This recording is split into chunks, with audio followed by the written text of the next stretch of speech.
Hello everybody, I'm Danrvdtree2000, also known as Danrvdtree2000 on Xbox Live, and welcome back to another WWE predictions, and this is WWE Clash of Champions Gold Rush.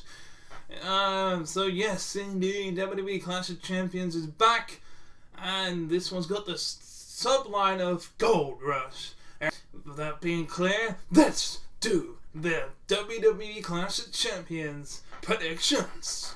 First matchup of the night that's on the card is this one.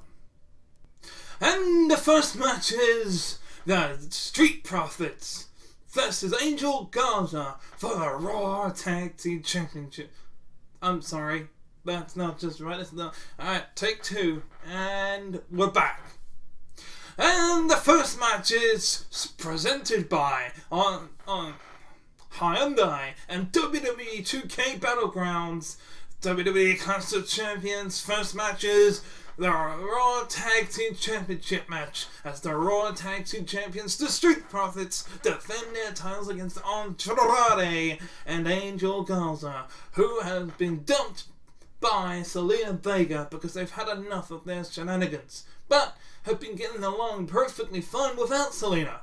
So maybe Angel Garza and Andrade could become their new Raw Tag Team Champions after the good amount of time of Montez Ford and Angelo Dawkins. Street Profits have had the Raw Tag Team Championships for quite some time. And for you guys that are just paying attention to this first predictions, and welcome to my channel, by the way, feel free to like, share and subscribe. But the way these predictions work is simple as this. I predict two predictions. The first one is who I think is going to win, which is basically for you wrestling nerds of who the WWE have booked to win, and who I want to win is my own personal opinion. So let's go. Who do I think is going to win? Angel Garza and Andrade. Who do I want to win? Angelo Dawkins and Montez Ford, the Street Profits. Why? Because I want the smoke. This is going to be a good matchup. Hopefully Montez can hit that big old 360 frog splash onto either Andrade or Angel Garza to retain the championships. Or we might see a wing clipper or the Hammerlock DDT by Angel Garza to have a new Raw Tag Team Champions. Maybe there'll be some shenanigans, maybe not, but we shall find out at Clash of Champions. So we go on to the next prediction and the next matchup. Well then, now here we go for the next match, as it's the Clash of Champions kickoff show, which I should have done before the tag team titles matchup, but hey, it was the next one that was on WWE.com, as Zelina Vega challenges Asuka for the Raw Women's Championship. Well, this matchup came out of nowhere. So basically, Asuka has defeated many women, including Sasha Banks, to become the Raw Women's Champion. She's defeated I think Lana and Natalia and Mickey James and whatever, and that's basically Zelina Vega came on and said, hey, it's my time now, I'm going to challenge you for the Raw Women's Championship. Asuka accepted, and now this matchup is going to happen. Now, the reason why it's on the Kicker show, I do not know, but my guess is, if I can make my predictions, is because I think Asuka is going to win, and I want Asuka to win. It's going to be a very short matchup. Zelina Vega has to do a little bit more to prove herself, I think, before challenging for the Raw Women's Championship. I don't think I've ever seen her win a single matchup that she's been in, as far as except for maybe mixed tag team matches when she's been with Andrade. But by herself, I can't, for the likes of me, remember seeing her win a matchup. So, Asuka for the win, no matter what here. So, short and sweet this prediction, but I'll go on to the next one. Yes, indeed, the next match is Bobby Lashley versus Apollo Crews for the United States Championship, as the brand new United States Champion Bobby Lashley defends his championship against Apollo Crews, the man that he beat and Payback to become that United States champion. And unfortunately, it's only going to go one way again, as the CEO of the Hurt Business, Bobby Lashley, is going to put on that lock. The Lashley lock, as I call it. It's actually called the Hurt lock, but you know, I think the Lashley lock sounds a little bit more painful. And he will make Apollo Crews tap out like a little bitch. I mean, his friend, former friend, Cedric Alexander, has joined the Hurt Business now. So something will probably go down where either him and the rest of the Hurt Business will be at ringside to make sure that this match goes down fair and square. And I'm presuming that Ricochet will be at Apollo Crews' side. I personally think that hopefully if this match goes down without the Retribution, Rebellion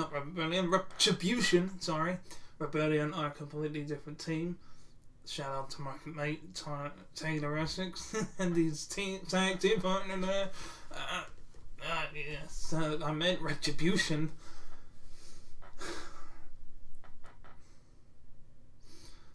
I got sidetracked there. Yes, in Retribution, hopefully they don't get involved. Because it will probably end up being that some shenanigans where they have to take out Retribution because they're now officially members of the WWE. I don't know how that happened, but I'm going to say that they held Mr. McMahon hostage and said, give us contracts of or something bad will happen to Mr. McMahon. So Mr. McMahon's do it now. And so they got a contract and got him to sign it. That would have made a much more better storyline, in my opinion. But hey, the Hurt Business and Retribution are starting to have a bit of a rivalry, so they'll probably get involved here, causing a disqualification. Apollo Crews will be pissed that happens, or he won't join the Hurt Business, but he will defend off the Retribution. Not because he likes the Hurt Business, but because he has respect for the WWE. I don't know where this is going, but I think I recognise two of the members by myself, not because of the internet, but by myself. I think that I recognise at least three of them. One of them I think is Dio Madden. The other one I recognise as being Mia Yim, and the other one I think I recognise as Retribution, I think, is Connor from the Ascension. He just got that, because he wears that face paint that Connor used to do, and he has that same build, and it's just the eyes as well, and it's that deep voice as well. Also, because I don't know. Yeah, they got wacky names. But that's part of the gimmick, because it's meant to be like a gang, to try and take out WWE. But enough about Retribution. My predictions of this: Bobby Lashley all the way. I think Bobby Lashley. I want Apollo Crews, but that's just my predictions from this match. But it'll be a whole bit of a lot of chaos thanks to Retribution. So that's that in a DQ finish. So that's what I think is going to happen. So as I go on to the next match. And we're back! Well, this is an interesting one. Earlier this year, back I think it was January, Sami Zayn became the brand new Intercontinental Champion in a 3-on-1 handicap matchup where the person that got the pin was to become the Intercontinental Champion.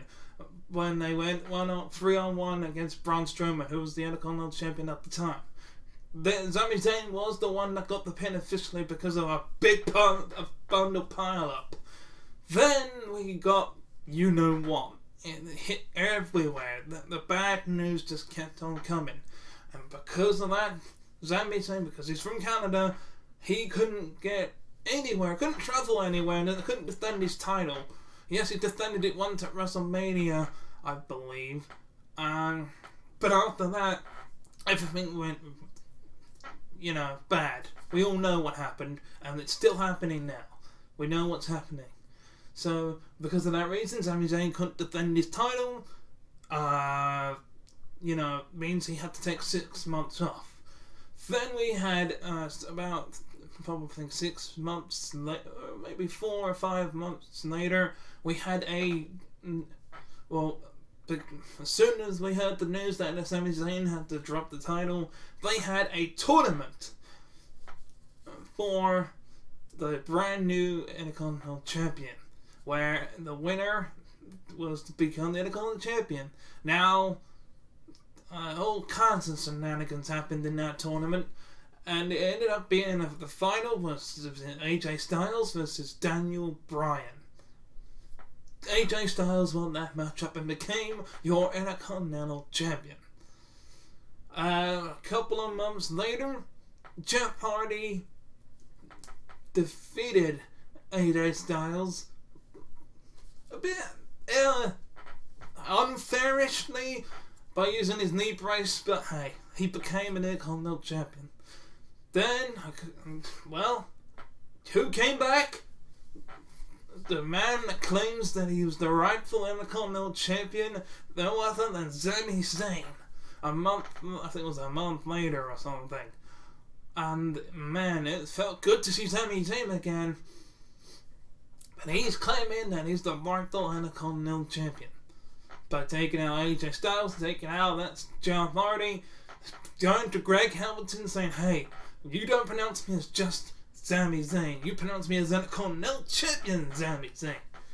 So after weeks and weeks of all this building up, we finally got what I thought was going to happen, and that is a winner-takes-all triple threat ladder match for the Intercontinental. Basically, just like Rosa Ramones versus Shawn Michaels, there will be 2 Intercontinental Championships that'll be held above the ring. The winner will climb the ladder, grab both the championships, and be the undisputed Intercontinental Champion. And Jeff Hardy has a lot of experience in ladder matches, TLC matches, you name it. Even Money in the Bank ladder matches. AJ Styles and Sami Zayn not so much. I mean, yes, AJ Styles has been in a TLC match before, so he knows what it's like to be in that environment. I think Sami Zayn also may have been in another match before. I can't remember too much about that. But who do I think is going to win? Well, since Jeff Hardy's only just had the championship, I think it's going to be Sami Zayn. Even though it's Jeff Hardy, but I want it to be Jeff Hardy. The reason I say I think it's going to be Sami Zayn because he never lost it in the first place, technically speaking. So, all fair props to this storyline. I can understand why they don't want to bring up the whole, you know what, because of the whole situation in real life, and making up to be a story that he just went on a hiatus for 6 months. I prefer the WWE's version to make you feel more comfortable, even though we know the truth. So, yes, I think it'll be Sami Zayn, but I want it to be Jeff Hardy. So maybe the AJ Styles can go on to something of better things. On to the next one. On SmackDown's Tag Team Champions, Shinsuke Nakamura and multiple-time Tag Team Champion Cesaro, who has won the Tag Team titles with the following people, including now Shinsuke Nakamura, but also he's also won the Tag Team titles, I think, 3 times with Sheamus, and he's also won the Tag Team titles with Tyson Kidd. So he knows what it's like to be a Tag Team Champion and to successfully retain those Tag Team titles. And they're going up against, Cesaro knows these guys pretty well, the Lucha House Party. He knows Kalisto very, very, very well. And because he was in that big 6-man elimination chamber at one point, where him and Tyson Kidd defended I think it was at a Clash of Champions. I don't know if it was a Clash of Champions, and it was an Elimination Chamber matchup for the tag team titles, where Kalisto was in that matchup.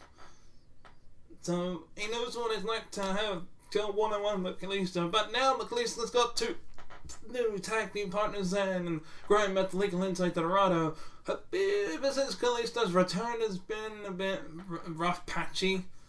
And also, another reason why this match is happening, in my opinion, is because SmackDown don't really have that much of a tag teams to do that. I mean, Jimmy Uso's at home, so the Usos can't challenge. Fucking off. All three members of the New Day are out, so they can't do it. I mean, the Revival used to be on SmackDown, but they've off to AEW. They even broke up. Even Curtis Axel's been fired, so that's the B team gone. Who else? I mean, Luke Gallows and Carl Anderson are on Impact now. Who else is there? Nobody. That's who. So come out. I mean, the only alpha team that is on SmackDown is the Forgotten Sons, and they're heels. So it's no choice but to have Lucha House Party. And as they make up a bunch of two teams in the next couple of months to challenge Cesaro and Shinsuke Nakamura, then there are no more teams on SmackDown to challenge for them.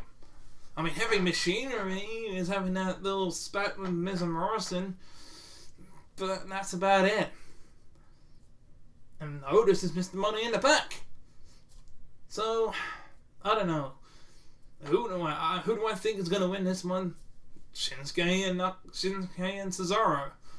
I actually want Shinsuke and Nakamura and Cesaro to win this one, because they're going to break up. Well, or at least kick Kalisto out, because if they split up completely, then there'll be no one to challenge Cesaro and Nakamura in the future. So yeah, that's a very short, simple one that I'm not looking forward to at all. We'll just have to wait and see. As I'll go on to the next match. Up next is what I completely forgot about. Is the the WWE Women's Tag Team Championships, as Nia Jax and Shayna Baszler will defend their WWE Women's Tag Team Championships against the reunited Riott Squad, which they should never have broken up. Yes, Ruby Riott got injured, but honestly, they could have kept Sarah Logan in WWE. I know she's pregnant in real life now, but they could have easily propped that up in real life. I mean, if Becky Lynch can announce that she's pregnant, then so can she. Oh, well. But onwards and upwards, as the Riott Squad will be facing Jackson, Zayn, and Jackson Baszler. Who do I think is going to win this match? Jackson Baszler. Who do I want to win this matchup? The Riott Squad. Quick, easy. It's going to be a complete domination of the matchup. Probably won't last 5 minutes. But if it does, congratulations to the Riott Squad, because they may end up becoming the Women's Tag Team Champions. Although I don't want to see this to be a long title reign, because otherwise it's just going to be that we've only had, let's see, the Iconics have been the Iconics have been the Women's Tag Team Champions. Bayley and Sasha Banks have been the Women's Tag Team Champions twice. Let's see. Kairi Sane and Asuka have been the Women's Tag Team Champions. So we've had 3 teams, and now this is the 4th team to become the Women's Tag Team Champions. So to keep things going, it would be better if the Riott Squad won, but they won't. So we'll just have to wait and see who can dethrone Jax and Baszler, because they are a scary, dominant team. It won't be the Riott Squad, but who knows? As I said, I think it'll be Jax and Baszler, but I want the Riott Squad. So I'll go on to the next match. The next match is, well, Nikki Cross challenging the SmackDown Women's Champion Bayley from the SmackDown Women's Championship. Now Nikki Cross this is her second chance of becoming SmackDown Women's Champion. The last time Bayley just about scraped it when, well, her former best friend Sasha Banks, I'll get to her in a second, basically helped her win.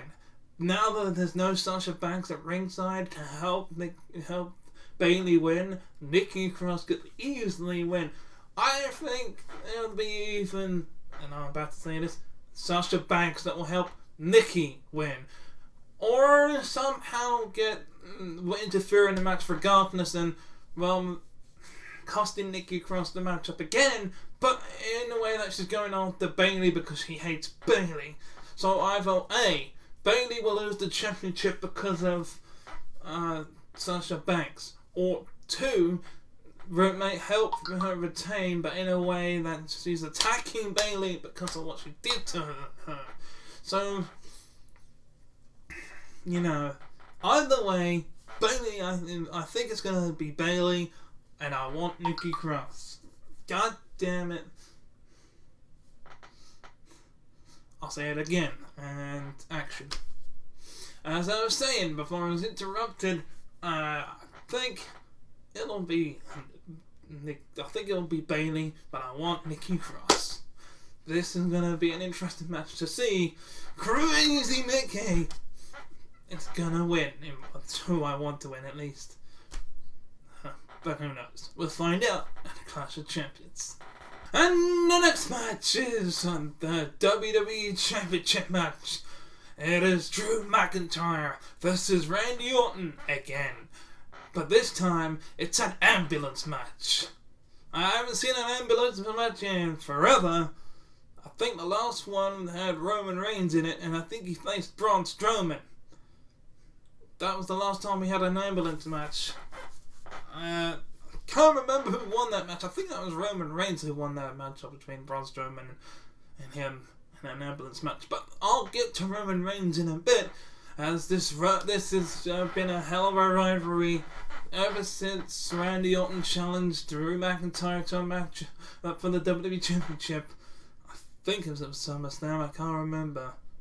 Yes, one of the then ended up losing to, well, a wrestling maneuver, the backslide, and then got some payback by punting Drew McIntyre in the head, who fractured his jaw. And then, after a week or so, Drew McIntyre fractured Randy Orton's jaw by giving him at least 3 claymores. Then we had this whole thing with Keith Lee losing it with his best friend. Well, you know, a lot of best friends are taking on each other lately, I don't know. Backstory commitments, and I thought maybe in a minute that Keith Lee was going to be able to face Drew McIntyre in an ambulance match, but it turns out, oh no, Randy Orton RKO's Drew McIntyre out of nowhere and attacks both Keith Lee and Drew McIntyre, and it's back to normal. It's back to this match now, even though technically speaking Keith Lee actually beat Drew McIntyre. Well, he had the match won at least, and he beat Randy Orton at Payback. So I think whoever does win this matchup, Keith Lee will be up next in line for the WWE Championship matchup. Who do I think is going to win? Drew McIntyre. Who do I want to win? Drew McIntyre. There's too much easy pickings for this one. Again, I'd like to see Randy Orton beat the record, but not today. Not this time. He will be placed in the back of that ambulance, and hell, even Drew McIntyre will drive him straight to a medical facility. But yeah, that's my predictions for this matchup as we go on to the last main event of the evening. I mean, just with a quick note, I really hope that there is because every championship needs to be defended. Does that include the 24/7 championship from R-Truth? Maybe. we'll find out the Clash of Champions, but I'll go on to the main event for the Universal Championship. And the next matchup is the main event, I should presume, as the brand new Universal Champion who became Universal Champion in Payback, Roman Reigns, who's allied himself with Paul Heyman, and he's now claimed that this is his, well, what was it, island? It's his island, and he's the chief of the island, and the WWE is his island, and he's the chief. Well, now, let me go and just say this. Now, he will be going defending his Universal Championship against his own blood, against his own cousin, against Jey Uso. And I'll tell you why. This is going to be one another. Actually, I'll tell you why. It's because of you guys. All you smart people on the internet that try and say, oh, I think they're pushing Big E. I think that Big E's going to become Universal Champion. I think they're going to push him out. Yeah, that's right.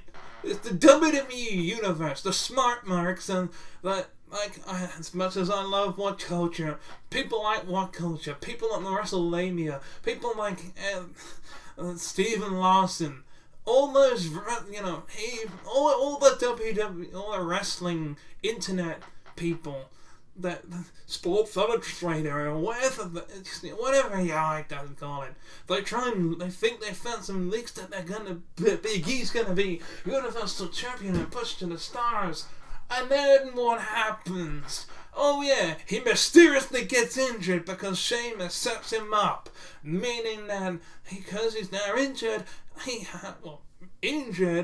can't go one-on-one with Roman. He can't enter the Fatal 4-Way matchup, meaning that, magically Jey Uso comes into the mix and takes his place. And what happens? He wins the damn matchup. So the person that took Big E's place wins the matchup. How convenient. So the reason why we're not getting Big E from the versus Roman Reigns is because of you.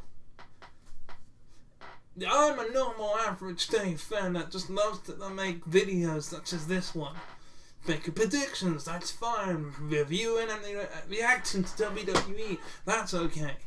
But trying to get the dirt on WWE, do you know what it causes? It causes this. You didn't want to see cousin. I know this storyline is actually a little bit more better than Big E versus Claire, don't get me wrong.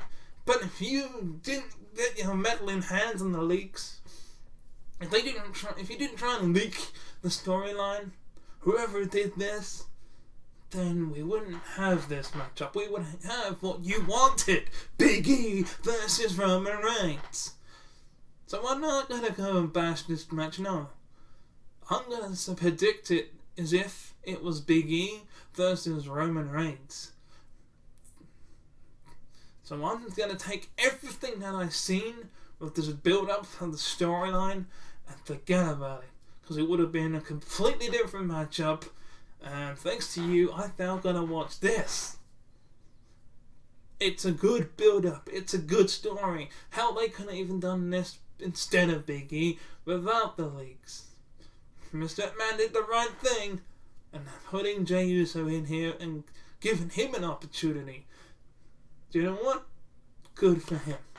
So, who do I think is going to win this matchup? That should have been Big E's, but because of you guys that are not the people that subscribe to my channel, obviously, because you don't know how to do, you don't do all that type of stuff. But for all the people like the ones I mentioned, I think it'll be Roman. Who do I want? Oh, at this point, I would have said Jey, I would have said Big E. I want Big E to win. And I can't say I want Jey Uso to win because, well, it would have been Big E's time. So I want Roman Reigns to win. I want Roman Reigns to beat Jey Uso up so bad that he can't get up. Just to prove to you guys, the people that interfere in stuff like that, to think that they can try and leak the storylines away from WWE instead of it being a big surprise, damn it. That's my opinion of this thing. my predictions. So yes, as Paul Heyman would say, Roman Reigns is going in to Clash of Champions as the Universal Champion, and he's coming out of WWE Clash of Champions still your Universal Champion. That is not a prediction. That is a spoiler. On Danrvdtree2000, also known as Danrvdtree2000 on Xbox Live.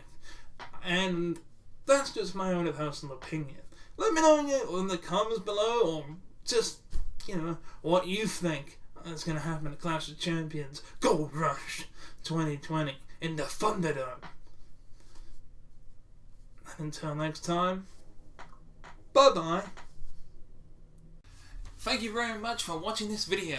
If you want to watch the previous video, click on the video on the left. But if you want to watch the playlist, then click on the video on the right. Also, feel free to click subscribe by clicking on the Master Chief icon on the top.